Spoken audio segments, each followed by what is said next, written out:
right, so let me tell you, most of you know about the Marshall Direct Fund, but some of you do not, so I'm going to give you a brief synopsis about the Marshall Direct Fund, how it started and what we do. I studied counterterrorism while I was in college and graduate school, and my focus was on Al-Qaeda. This was before 9/11, and at that time, and I continue to be, dismayed that we rely so heavily on force and really not on other tools of statecraft to prevent the growth of extremism.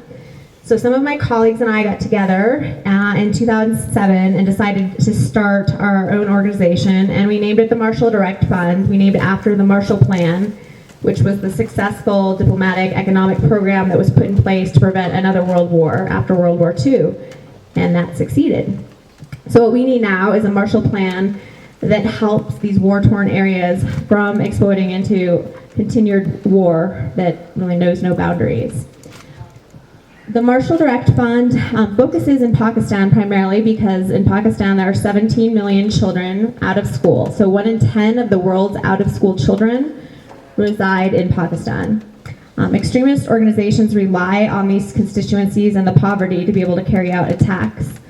For every attack, for every bomber, there's at least 20 people, terrorist experts will tell you, behind them who they rely on them to be able to make the attack successful. They need people to falsify documents, they need places to hide their weapons, and that sort of thing. And basically they need these people to be able to be successful in their terrorism.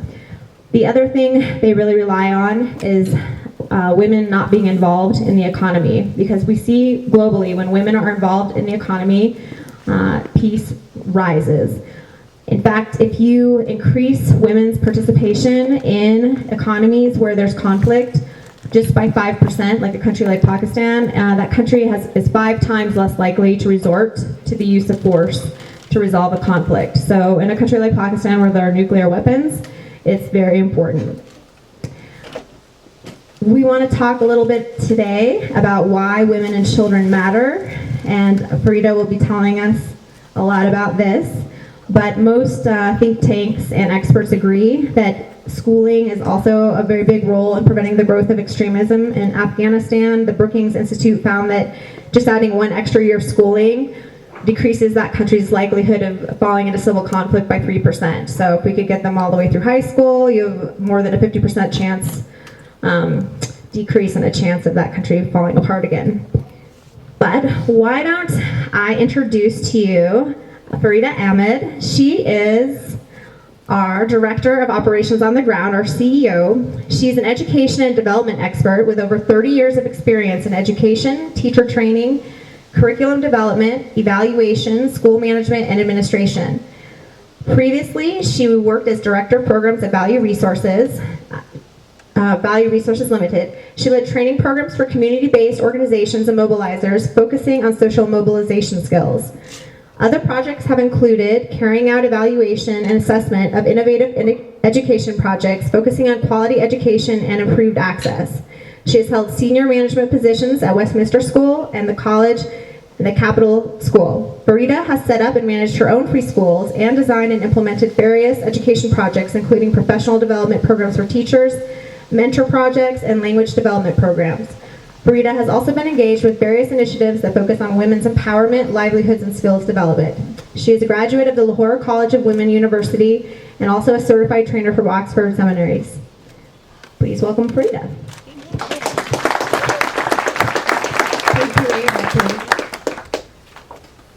Thank you for the introduction. Thank you. She said too many good things about me. Well, so that's it. So. All right, I thought we could use this time just to discuss a little bit of everything, a little bit about the importance of education and why it matters in a place so far away like Pakistan, and maybe a little geopolitics, some foreign policy, just for fun, because I know you guys are smart. It's always fun to talk about that. But first of all, Farida, can you tell us how bad it gets for kids who are denied access to school in Pakistan? So actually the problem comes from the government of Pakistan failing in its the goal that it wanted to achieve was for education for all, and it was part of the Millennium Goal.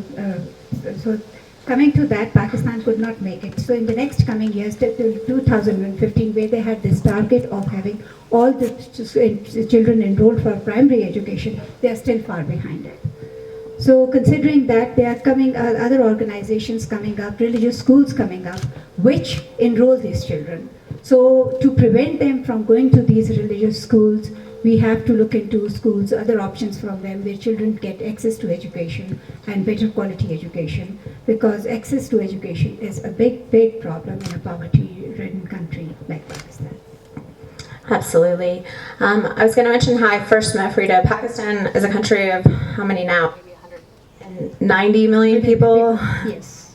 But yet, everywhere you go in Pakistan, people know each other, and it's quite amazing. But anyway, I met Frida through a mutual friend who is a Pakistani on the East Coast and a colleague of mine from graduate school. And sorry about that. And I was able to visit her school on my first trip over in about 2007 or 2008. I was most impressed by Farida's school. I visited dozens of schools to see. Can you guys all hear me? Yeah. Okay. Okay, perfect. It's Yeah, a little weird. It's actually better. Okay, perfect. Let me just turn this off. Okay, so I visited many schools. I visited government schools, the top English, Beacon House schools, all the schools in Pakistan. I went to her school, which was this little school like near a farmhouse. And I never saw a happier school of children before. I mean, all the children were raising their hands and asking questions, and they had a science lab, and they're excited to learn. And you really don't see that in most schools in Pakistan. In Pakistan, there's a lot of rote learning, a lot of, do as you're told, and don't ask questions, don't shake things up. But that was not happening at her school. Her school, the kids wanted to ask a million questions and just want to know what's going on. And I just said, this is how I want the schools for Marshall Direct Funds. I want our schools to be like that. And then I didn't see Farida for a few years. And then we were reconnected, and she did some teacher training for us at our schools. And then the opportunity presented itself for her to start running our programs on the ground over there. So that's how I met Frida. But Frida, could you tell us what attracted you originally to start a school in Pakistan? Well, actually, a time comes in your life when you want to give back to the society something that would help for its growth and betterment. So what could be better than education?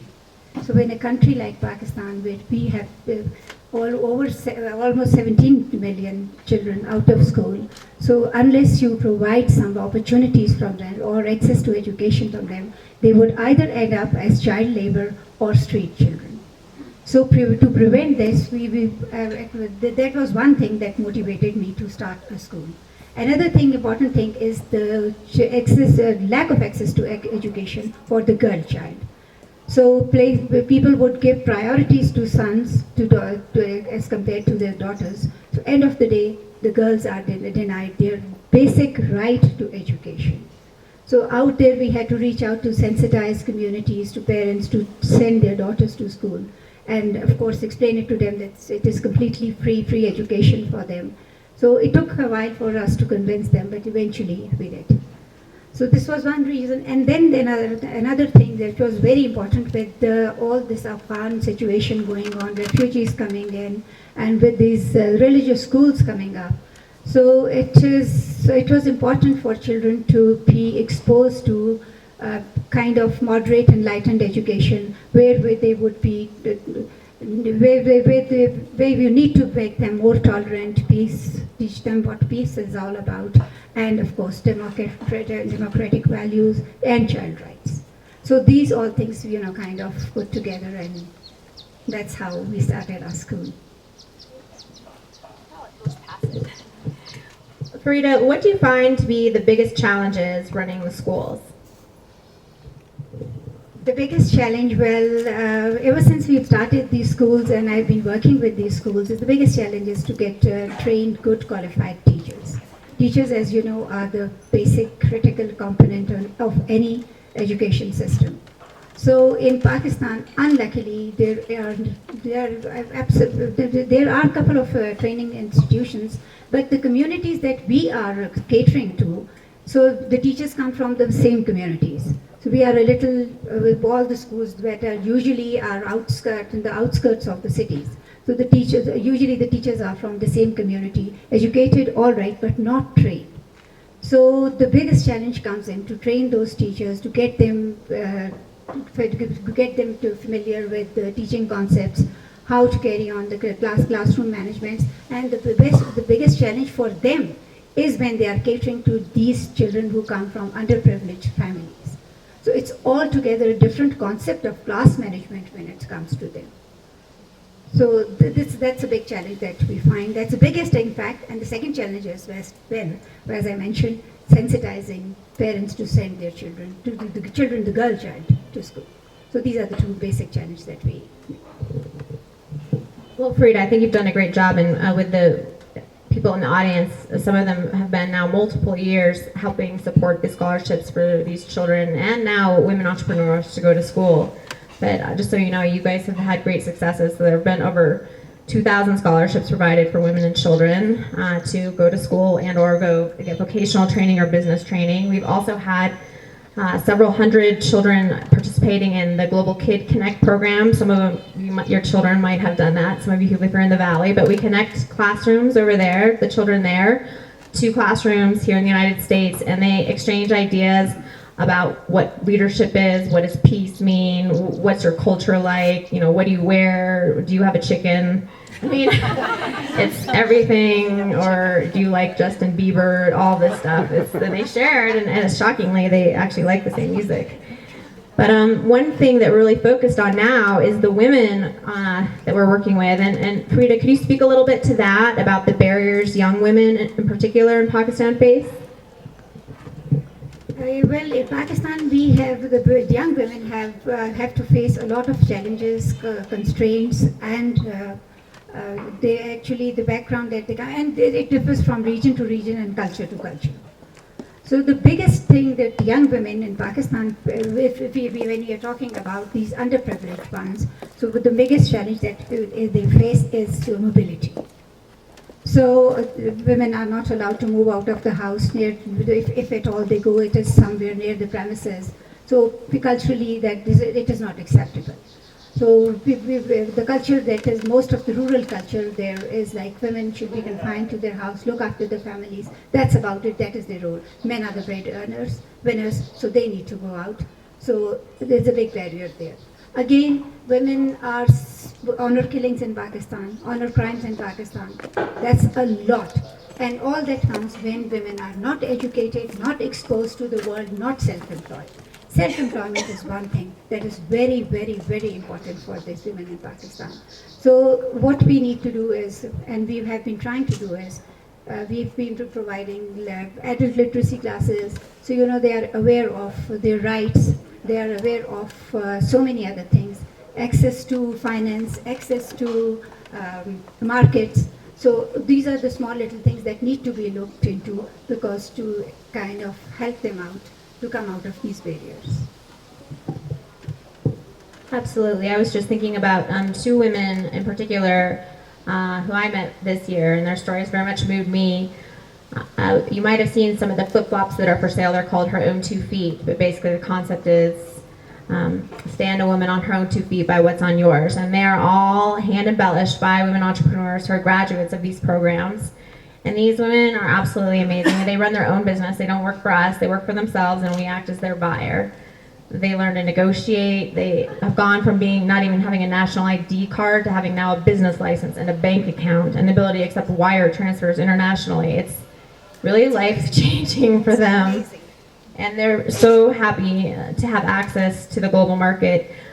Two of them, just to give you the idea of the backgrounds, one woman was rescued from a human trafficking ring where her own husband had sold her into this human trafficking circle, and she was in it for a year and a half until her sister found her and saved her. So she's one of the people involved. And another one actually tried to take her own life because she was so poor, she didn't want her family to have another mouth to feed. And that's the desperation, and especially in Islam, suicide is not something that is looked upon. Well, it isn't anywhere, we don't want anywhere, but especially in your religion, it's So to take it to that extreme, that's how difficult it is for them. So anyway, we're really happy when we get to see them rise above that and get to be strong and independent women. I think something that would be interesting to talk about, because a lot of people might say, well, why does this really matter? You could kind of dial it back to the end of the war, the proxy war we had and fighting the Soviets back in Afghanistan. And it was the end, and the troops were all pulling out. Well, here we are again, and our troops are about to pull out. So I thought it'd be interesting to talk about that. And we didn't maybe have all the foresight that first time about what could happen, but let's talk about what might now happen if we don't pay extra attention. So how are external forces, such as the withdrawal of U.S. troops from Afghanistan, going to affect the people of Pakistan and Afghanistan? So people of Pakistan look upon it with a bit of apprehension, because repeating what happened in 1980s when the U.S. pulled out its support from Afghanistan. So, and the result was a chaos in the country. So this chaos, Pakistan first being the first front ally, went into the similar kind of a situation. It spilled over all over Pakistan. The chaos came over to Pakistan with influx of 3.3 million refugees to Pakistan. It was something that a country like Pakistan could not handle. With its already fragile economy, it was a huge burden on them. Awareness, nothing, and a lack of education, everything, and then those of 100 refugees, getting them in there, getting them settled there, was a huge challenge for Pakistan.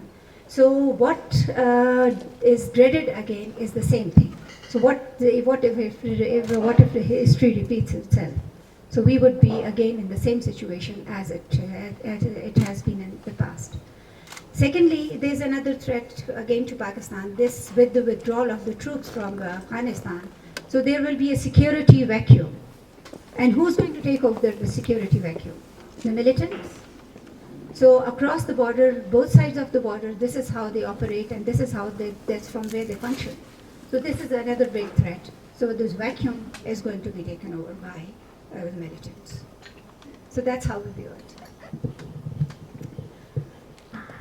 Currently, I'm not sure how many of you are aware, but Pakistan is actually currently fighting a major war internally, insurgency right there on the Pakistan-Afghanistan border. They've gone into North Waziristan, which is a very sensitive area, and an entire history of that area. No government that ruled the country at that time that was running the area was allowed to ever have power into North Waziristan. It's a very tribal place. But anyway, it's where the Haqqani network is, and the U.S. government has put a tremendous pressure on the Pakistani government to destroy the Haqqani network, because they are in cahoots with the Taliban that goes across the border and is fighting our troops and also the local troops now in Afghanistan.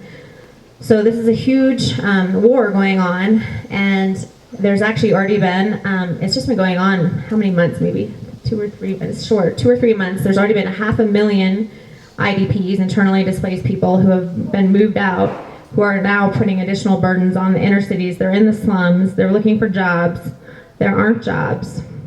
They go into crime, they need a gun. If they're gonna be a good criminal, they go to the gun market, and the extremists find them through the gun markets. So it is a dangerous situation. Frida, the Pakistani people, though, are really tired of the Taliban, and they want them gone. But what do you think about this military advance and trying to get rid of the Taliban there? Do you think it's going to work? And if not, what more needs to be done? Well, this was a long-awaited decision from which the people of Pakistan were expecting. So now that the Pakistan military has this full-fledged, they have confronted the northern western areas of where the bases of these Taliban exist. So people do feel that this was the kind of a thing that with the full force assault on these camps of these militants there. So people do have these expectations that it's going to, if not end, at least it's going to have those bases out of those places. So push them back, maybe a lot of them get killed in the process, which is, of course, we won't want people to get killed, but nevertheless, you want to get rid of them. So they're out there, and so yes, This is what the people expect from the military at this point, is to kind of push them back from wherever they can, get rid of them. So this is one aspect of it. The other aspect of it is that considering that both these, across the border, Afghanistan and Pakistan, the militant groups are based there. So all the attacks, the terrorist attacks that are in Pakistan, they get carried out in Pakistan, are through coordination between these two groups. So this net has to be broken. So this intervention from the Pakistan army is probably going to help out, wipe them out from there, and maybe bring more peace to the country. I read a chilling statement earlier this week by our mutual friend, or kind of the person who introduced us to somebody who was our mutual friend, but Hassan Abbas. He's, in my opinion, the top expert in the world about Pakistan. He used to head the counterterrorism police force in these areas, and he left the country, and he then spoke out against, he spoke about the training camps he saw, and then there were death threats against him. He wasn't allowed to go back to his home country.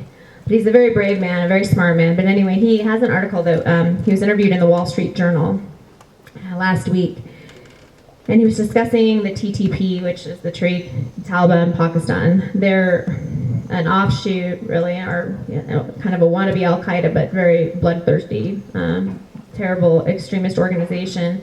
They're the ones who are responsible for Benazir Bhutto's assassination, also the shooting of the young girl Malala, the young student, and the recent brazen attack on the Karachi airport, which I think might have been the tipping point where they realized there's no such thing as good Taliban and bad Taliban anymore.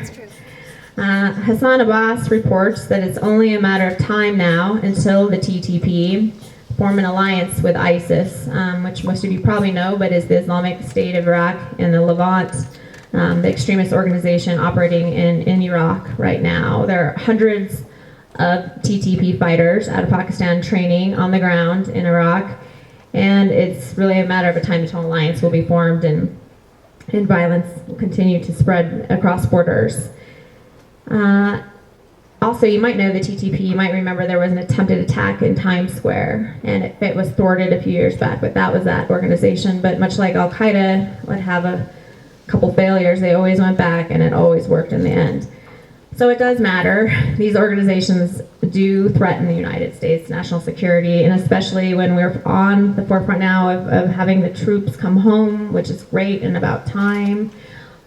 We still have a lot of work to do.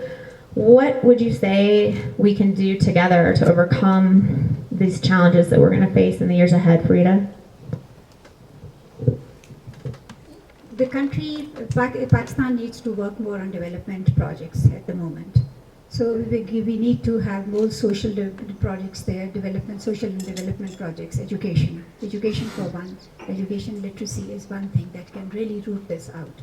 So if we have schools, when we start with schools there, when we reach out to those people who do not have access to education, and then we teach them moderation, and we teach them peace, and then we teach them tolerance and values, democratic values, so that will make a huge difference.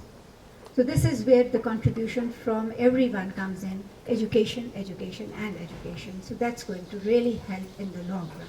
Yes, Pakistan government does not have the capacity to do it. Unfortunately, it has been engaged with targeting India throughout this time. It was not actually prepared for this kind of threat that came to it. So with the military, the intelligence, they were a failure as far as this threat came to them. They couldn't handle it. So all the focus went to the security side, trying to kind of handle it. Failed in that aspect also. But coming back to it, what can root this out is education. And there, of course, we are grateful, Pakistan, I'm coming from Pakistan, grateful to all of you for helping out in this noble cause, for all your contributions, for whatever you are doing there. Trust me, it gives a great satisfaction when you look at those children in those schools, who would have been deprived of education. They had no access to education. They might have landed up in religious schools. They might have returned, which serve as basis for militant groups. So, breeding ground for training militants. So these children, when you see them there, when you see them getting quality education, so it goes a long way. I would invite all of you to come to Pakistan, see what you are doing for them. So, it's really something. Hats off to everyone.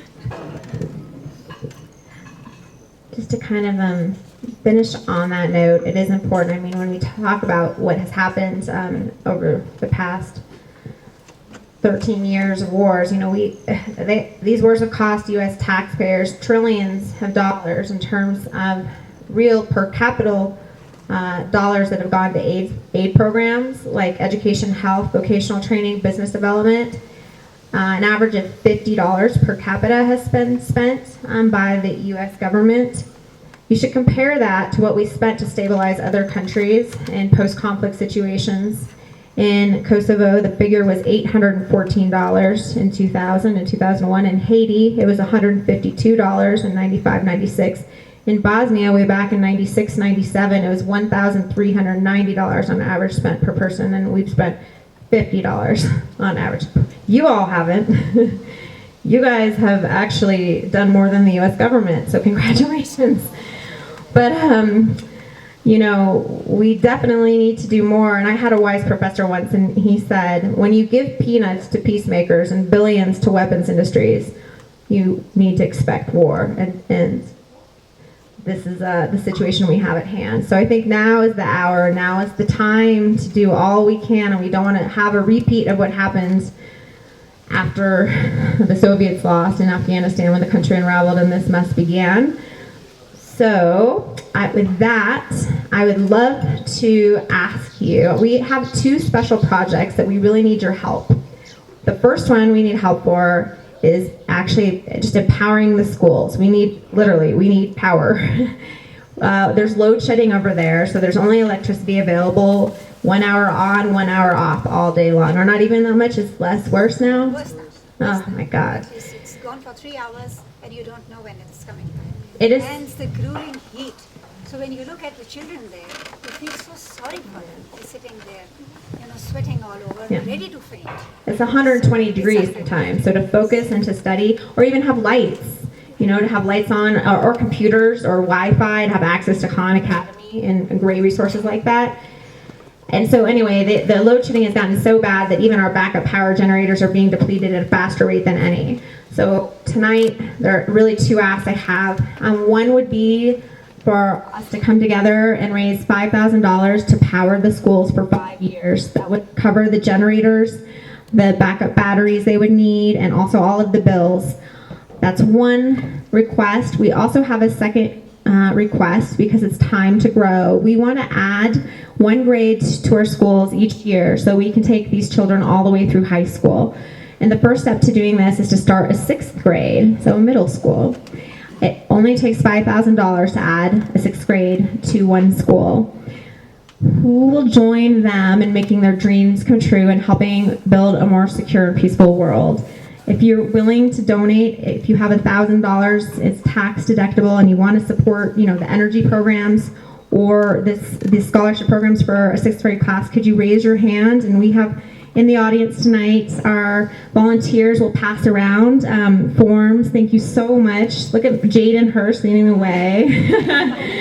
Such a good girl, Terry. Thank you so much. Please, if you don't have 1,000, really, if you have 700, if you have $500, if you have $200, that sends a girl to school for 2 years over there. Please consider anything that you can give is going to go towards these programs, and we do invite you to come with us. We're there twice a year. You can come with us. Sherry Applebaum came. She had a good time. And we invite all of you to come and to meet these children and see the incredible progress you've made possible in their lives. And we really couldn't have done this without you. And thank you so much. One thing I'm supposed to say is that the silent auction will be closing at 7:15. So if anyone wants to play polo with that one handsome guy, get in there. Yes, please. Yes, we should. Any questions? We Yeah. can open it up to Can we questions. Q&A? Yeah. Q&A. Is it okay? Yeah. I'm going to ask a question. I can use this.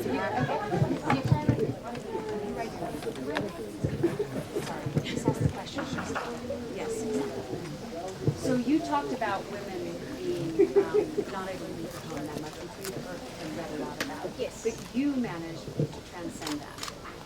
Can you explain how someone is able to transcend that as a female? So I'll just repeat the question if that's okay. Soledad Hurst asked, we were discussing how difficult it is for women, barriers to becoming involved in the economy and to be able to work outside of the home. And she was asking Farida, how is she able to do that? What circumstances enabled her to do so? Well, I was the one of the lucky ones who came from an educated family. My grandfather was a doctor, so he was a surgeon who came to Vienna at that time for his plastic surgery. So I had an educated family. My uncles were doctors. My mothers went to college. So that we were a little. There is a class in Pakistan who do have this access, who have had this access to education and to good education also. So I was among those lucky ones. So and then of course with time and with seeing how things were and moving all around in Pakistan. So I was, well, I can say I'm a feminist. So, I was more moved to get women involved in because the barriers there, yes, they need to be broken. Then something needs to be done with them. So we were the lucky ones who moved out of that thing. But there are a lot many more which need the help, which need us to pull them out of that poverty, that, of course, the vicious cycle that they are in. Does anyone else have a question? Well, are you ever threatened? Do you face threats for doing this? That was my question. Okay, it's a joint question. What is it? Terry has told me how when you travel to Pakistan, the mode in which you have to travel, and so I was wondering how it is for you to live there and carry out this work. So they're asking about how it is for Farida as a woman to live in Pakistan and carry out the work she's doing there. Do you face threats? Yeah, are there threats?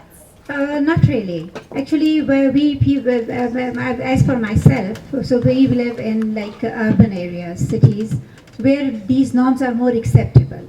So the more society civil society which we call, where we move in, we have a lot of support. So there is a class there who, yes, of course, we always feel threatened in Pakistan after these couple of years. So there are life threats, of course, then security threats. All the time they are there. And then we wouldn't want to go wrong.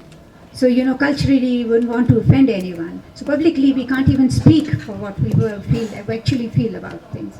So we have to tread very carefully but yes, somebody has to do it. So why not us? I definitely think that the danger generally though on a day-to-day basis are more for the people that live there. I go there and I have received with open arms and the most Protective. yes, well it's the Pakistani hospitality and code and it's so true though.